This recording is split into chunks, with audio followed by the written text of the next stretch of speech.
नमस्कार दोस्तों, welcome back to your own channel Adhishthan commerce classes. आज के वीडियो का हमारा सब्जेक्ट है organisation of commerce and management, 7 chapter consumers protection and today's topic is ways and means of consumer protection. So video को शुरू करने से पहले दोस्तों इतना ही कहना चाहूँगा, अगर आपने फर्स्ट टाइम चैनल को विजिट किया है तो प्लीज़ चैनल को सब्सक्राइब करना, साथ में जो बेल आइकन दिया है उसको भी हिट करना ताकि आपको रेगुलर अपडेट मिलते रहे।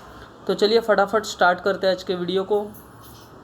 Exploitation and malpractices on the part of the manufacturer, traders, dealers and service providers. Now the question arises as to how can this be eliminated.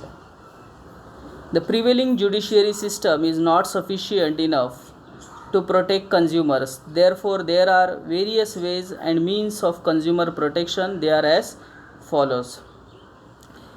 So manufacturer, trader, dealers, service provider से होने वाला माल practices, exploitation of the consumer. Now the question arises as how can this be eliminated. तो ये जो cheating होता है customer से, कंज्यूमर से के साथ, इसको किस तरीके से रोका जा सकता है। The prevailing judiciary system is not sufficient enough to protect the consumers. तो इसके पहले जितने भी लॉज थे, रूल्स थे, रेगुलेशंस थे, ये कंज्यूमर को प्रोटेक्ट करने के लिए उतने इनफ नहीं है। Therefore there are various ways and means of consumer protection. They are as follows. So government should make new rules, laws and regulations to protect the consumers. सो किस तरीके से कंज्यूमर को प्रोटेक्ट किया जा सकता है। सो उसके लिए पहला वेज है लोक अदालत। लोक अदालत is an effective system for quick redressal of public grievances. देखिए यहाँ उन्होंने बोला है पब्लिक ग्रीवेंसेस। ग्रीवेंसेस मतलब कंज्यूमर्स को आने वाले जो प्रॉब्लम्स है उसको इफ़ेक्टिवली सॉल्व करने के लिए एक प्रॉपर सिस्टम होना चाहिए, एंड दैट सिस्टम इज़ लोक अदालत। लोक अदालत is the effective and economical system for quick redressal of the public grievances. It can be referred as public court. So Lok Adalat is also called as public court. It is established by the government to settle disputes by compromise.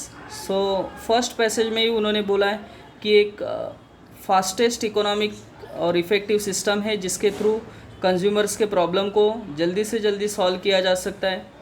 It can be also known as people's court and it is establish by the government to settle disputes by compromise. So Lok Adalat में compromise के साथ जो भी problem से solve किए जाते हैं, दोनों पार्टी को बुला के जो भी प्रॉब्लम्स होंगे दोनों पार्टी में, कंज्यूमर और सेलर्स के बीच में, उसे सॉल्व किया जा सकता। The aggrieved party can directly approach the अदालत with grievance and issue are discussed on the spot and decision are taken immediately। दोनों जो एग्रीव पार्टी मतलब दोनों जो पार्टी है, सेलर बायर या सेलर कंज्यूमर, दोनों को एक साथ बुलाया जाता है। जो भी प्रॉब्लम्स होंगे डिस्कस करके इमीडिएटली डिसीजन लिया जाता है। Resolution of disputes by Lok Adalat gets on statutory recognition. MESEDCL, MSRTC, railway authority, insurance companies, bank etcetera organise regular Lok Adalat. तो कुछ एग्जांपल्स ये जैसे रेलवे, इंश्योरेंस कंपनीज, बैंक्स के जो भी डिस्प्यूट्स है इस तरीके से लोक अदालत के माध्यम से सॉल्व किए जाते हैं। सेकेंड पॉइंट है public interest litigation. Public interest litigation PIL means a legal action initiated in a court of law regarding a matter of general public interest. It is a legal facility under which any person can approach to the court of law in the interest of the society. तो कोई भी person जिसे लग रहा है कि society में कुछ गलत हो रहा है, वो पब्लिक इंटरेस्ट लिटिगेशन या जनहित याचिका दायर कर सकता है। Its aim is to provide legal remedy to unrepresented groups of the society. The party which is not related to grievances can also file public interest litigation. It is filed in a high court as well as Supreme Court directly in the some cases. तो public litigation, interest litigation, PIL या जनहित याचिका वो concept है जहाँ अगर किसी person को लगता है कि समाज में, सोसाइटी में कुछ गलत हो रहा है तो वो PIL केस दर्ज कर सकता है हाई कोर्ट या सुप्रीम कोर्ट में। Third point, redressal forums. Under the Consumer Act 2019, a system has been set up to deal with the consumer grievance and dispute at a district, state and national level. So redressal forum जो है state level पे भी काम करता है, district level पे काम करता है, नेशनल लेवल पे काम करता है। कंज्यूमर प्रोटेक्शन एक्ट 2019 जो है, अकॉर्डिंग टू दिस एक्ट ये कंज्यूमर फोरम्स कंज्यूमर के डिस्प्यूट्स को, ग्रीवेंसेस को सॉल्व करने के लिए बनाए गए। एनी इंडिविजुअल कंज्यूमर और association consumers can file a complaint with a respective commission depending on the value of the goods and claim for compensation. तो देखिए यहाँ बोला है उन्होंने कि कोई भी इंडिविजुअल कंज्यूमर या association of consumer can file a complaint with respective commission according to depending on the value of goods and claims for compensation. तो किस आपका जो कॉम्पेंसेशन वैल्यू है उस पर डिपेंड करेगा कि आप डिस्ट्रिक्ट फोरम में केस दर्ज करेंगे, स्टेट फोरम में दर्ज करेंगे या नेशनल कमीशन में। The main aim of this commission is to provide for simple, speedy and inexpensive redressal consumer grievances. Redressal मतलब जो भी कंज्यूमर के प्रॉब्लम्स है वो फास्टली अगर सॉल्व करना है तो आप district forum, state commission, national commission के माध्यम से केस दायर कर सकते हो। As per the act, consumer protection council at a district, state and national level can be set up for promotion and protection of rights of the consumers. Fourth point, awareness programme. To increase the level of awareness among the consumer, the Government of India initiated various publicity measures. State and central government regularly publishes. देखिए consumers को उनके rights के बारे में ज़्यादा से ज़्यादा जानकारी मिले, इसके लिए स्टेट और सेंट्रल गवर्नमेंट अपने तरीके से एफर्ट्स ले रहे हैं। Government regularly publishes journal, brochures, booklets and various poster depicting the rights and responsibilities of consumers.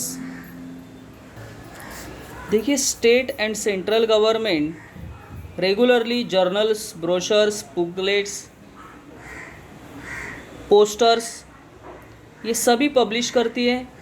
Accordingly ये सभी में कंज्यूमर के राइट्स क्या है, रिस्पॉन्सिबिलिटीज़ क्या है, ये सब बताए जाते हैं। Redressal machineries etcetera, several audio video programs on a consumer awareness are broadcasted on various channels and through a social media. So social media का यूज़ करके, टीवी, न्यूज़पेपर्स का यूज़ करके कंज्यूमर्स को उनके राइट्स, रिस्पॉन्सिबिलिटीज़ के बारे में awareness create किया जाता है। 15 March is observed as international consumer rights day and 24 December is observed as national consumer day. देखिए 15 मार्च एक इंटरनेशनल कंज्यूमर राइट्स डे के तौर पे मनाया जाता है and 24 December is observed as a national consumer day. Consumer organisations. Consumer organizations have been active in India to promote and protect consumer interest. Consumer movement is well settled in India and helping individuals to seek quick and adequate redressal of their grievances. It is necessary to strengthen consumer movement through the country. देखिए हमारे देश में कुछ ऐसे consumer organisation है, consumer movements है जो consumers के लिए काम करते हैं। कंज्यूमर्स के जो भी ग्रीवेंसेस होंगे वो जल्दी से जल्दी उन्हें मीन्स वो ग्रीवेंसेस जल्दी से जल्दी सॉल्व हो सके, इसके लिए दिस टाइप ऑफ ऑर्गेनाइजेशन जो है ये काम करते हैं। Settled in India and helping individual to seek quick and adequate redressal of their grievances. It is necessary to strengthen consumer movement through the country. तो ऐसे ऑर्गेनाइजेशन ही एक अच्छा कंज्यूमर मूवमेंट देश में बनाते हैं जिससे कंज्यूमर्स को हेल्प मिलता है। Consumer welfare fund. Department of Consumer Affairs has created Consumer Welfare Fund for providing financial assistance to strengthen the voluntary consumer movement, particularly in rural areas.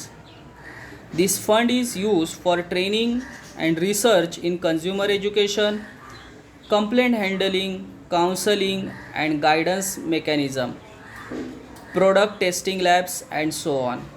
देखिए, डिपार्टमेंट ऑफ कंज्यूमर अफेयर्स जो है, इन्होंने एक fund create किया है जिसका नाम है कंज्यूमर वेलफेयर फ़ंड, और ये फ़ंड कंज्यूमर्स के लिए बनाया गया है जिसका this fund is used for training and research in a consumer education. Consumer को एजुकेशन देने के लिए यूज़ किया जाता है, उनके कंप्लेंट्स को हैंडल किया जाता है, counselling, guidance mechanism, product testing के माध्यम से कंज्यूमर्स को ये फ़ंड का हेल्प प्रोवाइड किया जाता है. लेजिस्लेटिव मेजर्स में गवर्नमेंट ने कौन से एक्ट बनाए हैं? A number of laws have been enacted in India to safeguard the interest of consumer and protect them from unethical practices of businessman. तो ऐसे कौन से लॉज बनाए हैं गवर्नमेंट ने जो कंज्यूमर्स को अनइथिकल बिजनेसमैन से प्रोटेक्ट कर सके? Sale of goods act 1930, Essential Commodities Act 1955, Standard of Weight and Measures Act 1956, Bureau of Indian Standard Act 1969, Food Safety and Standard Act 2006, National Food Security Act 2013. There are a number of laws to safeguard the interest of consumers, but these acts could not provide complete and fair justice to consumers. Therefore, an exclusive act has been advocated in the form of Consumer Protection Act 2019. सो ऐसे बहुत सारे act तो बनाए हैं, but और acts बनाने की ज़रूरत है जिससे कंज्यूमर को पूरा इंसाफ मिल सके. सो आई होप दोस्तों ये सभी पॉइंट आपको क्लियरली समझे होंगे. मेरे एफर्ट्स आपको पसंद आए तो प्लीज़ लाइक करना, दोस्तों के साथ शेयर करना. That's it. Thank you very much दोस्तों. We will be meeting in our next video. तब तक के लिए बाय बाय.